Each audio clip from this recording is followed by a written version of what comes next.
श्री स्वामी समर्थ. जय जय स्वामी समर्थ. मित्रांनो, नशिबाला दोष देण्यापेक्षा आपल्या घरात ही एक वस्तू आहे का हे नक्की तपासा. जर ही एक वस्तू आपल्या घरात असेल तर आपल्या घरातील गरिबीच दारिद्र्याचे हेच मूळ कारण आहे हे समजून जा. अनेक घरांमध्ये जुने मळलेले किंवा वापरलेले कपडे 2 दिवस 3 दिवस कधीकधी आठवडाभर तसेच साठवले जातात आणि त्यानंतर ते धुतले जातात. थोडक्यात दररोज कपडे धुण्याचा कंटाळा केला जातो. लक्षात घ्या, जे कपडे घालून आपण वावरतो, इकडे तिकडे खेळतो, त्या कपड्यांवर मोठ्या प्रमाणात नकारात्मक ऊर्जा साठते. एकतर अनेक जणांना उशिरा आंघोळ करण्याची सवय असते.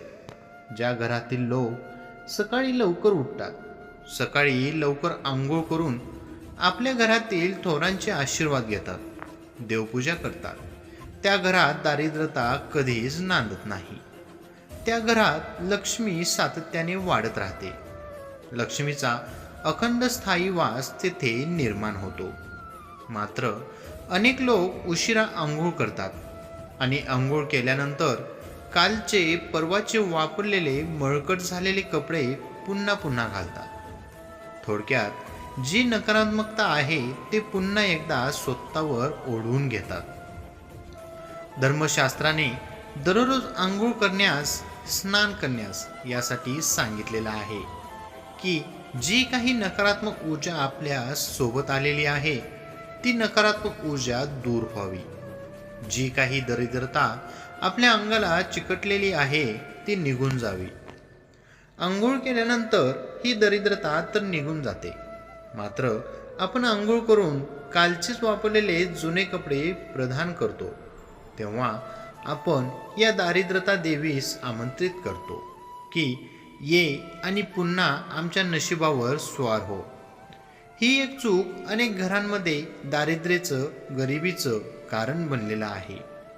अनेक गृहिणी 4-4, 5-5 दिवस कपड्यांचा ढीग करतात आणि नंतर तो एक साथ लॉन्ड्रीला किंवा वॉशिंग मशीनमध्ये किंवा जी कामवाली बाई असते कपडे धुणारी तिला ते दिलं जातं.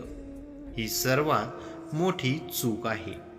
आणि ज्या घरात हे वारंवार अशा प्रकारे घडतं, लक्षात घ्या, एक जुना मळकट कपडा आणि जेव्हा अशा कपड्यांचा थर वाढतो तेव्हा त्याची घनता आहे ती प्रचंड वाढते. दरिद्रतेचा खूप मोठा प्रभाव अशा वास्तूमध्ये सतत निर्माण होत राहतो. एका कपड्याने, एका ड्रेसने इतकी दरिद्रतेची वाढ होणार नाही, त्याहून कित्येक पट जास्त वाढ या कपड्यांच्या ढिगाने होते. आणि म्हणून ही एक गोष्ट नेहमी लक्षात ठेवा, जी कपडे जीर्ण झालेली आहे, खूप जुने झालेले आहे, घालणे योग्य नाहीत आणि तरीही जर आपण या कपड्यांचा वापर करत असाल तर लक्षात घ्या, हे सुद्धा एक खूप मोठं कारण आहे. त्याचा आपल्या घरात वावर होण्यासाठी खूप जुने झालेले, अगदी जीर्ण झालेली कपडे चुकूनही वापरू नका. यासोबत अजून एक गोष्ट, ज्या बाथरूममध्ये आपण कपडे धुतो, स्नान करतो, या बाथरूमचा दरवाजा सतत बंद असावा. तिला कामापुरते उघडे ठेवू शकता, मात्र काम झाल्यानंतर या बाथरूमचा दरवाजा नेहमी बंद करा. बाथरूम सोबतच टॉयलेटसुद्धा, कारण या दोन्ही वास्तू अशा आहेत ज्या ठिकाणाहून मोठ्या प्रमाणात सर्वात जास्त नकारात्मक ऊर्जा बाहेर पडते. जेव्हा हा दरवाजा खुला असतो, ही नकारात्मक ऊर्जा आपल्या घरात इथे सुद्धा पसरते आणि घरात दुर्भाग्य, दरिद्रता वाढू लागते. अनेक लोकांनी याचा अनुभव घेतलेला आहे. आंघोळ करताना बकेटमध्ये आपण थोडेफार पाणी शिल्लक राहतं. एका व्यक्तीची आंघोळ झाल्यानंतर दुसरा व्यक्ती जेव्हा तिथे जाईल तेव्हा त्याने हे आंघोळीचं पाणी चुकूनही वापरू नये.